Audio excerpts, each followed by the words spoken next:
Koala Man is the new animated series on Hulu, and I saw the trailer for the show and some of the images, and Hugh Jackman's in the voice cast. I'm like, cool, but then I was just like, I don't really know what to think about this. It's got some of the creators of Rick and Morty involved, and I was like, okay, I will look at this show when it comes out. It dropped on a Monday of all weird days. I don't know. I just sometimes Hulu just drops things, and you're just like, what? Because it came out on a Monday. People are working and busy and don't have time to like binge shows. Like weird. Anyways, I sat down to watch it, and I surprisingly really enjoyed this show. And I say surprisingly because I enjoyed shows like Solar Opposites, and I'm still kind of enjoying those shows. But like those are just wacky adult animated shows, and but this was a very different show because it starts off that way, and I really really enjoyed that element of the show, right? Because at first you think you understand the show really well.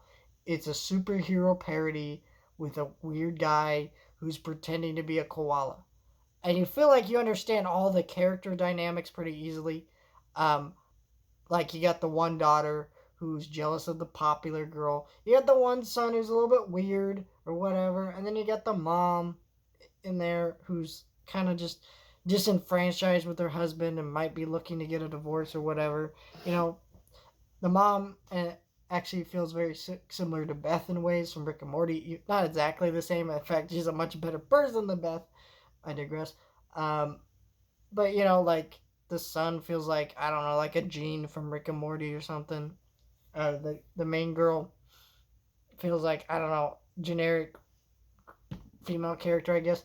But as the show went along, and especially in those last couple episodes, it subverts all those things and starts developing story, a little bit of a narrative. I mean, of course, in the first episode, uh, mild spoiler, you get hints of an overarching villain that might appear throughout the show. But for the most part, and there's little bits of continuity throughout the season, but for the most part, this show was really, really good and really shocked me. It subverted a lot of tropes, and it wasn't just sticking with that superhero subversion and like parody. Because like there's so many shows that parody superhero shows now that it's kind of annoying.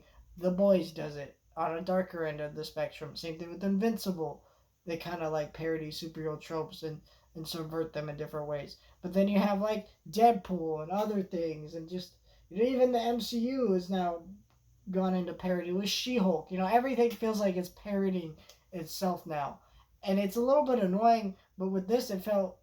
I'm glad that it eventually went away from that and became its own little show that's very weird and bizarre and hard to explain to someone. And I hope this show does well. I think it will because I think it is pretty easy to binge and it is mildly funny. Um, so I really enjoyed this show, and I'm excited to see what the next season holds for this show. I was very shocked by this show, but I absolutely love this show. Thank you guys for watching. Like, share, and subscribe. And I'll see you guys next time.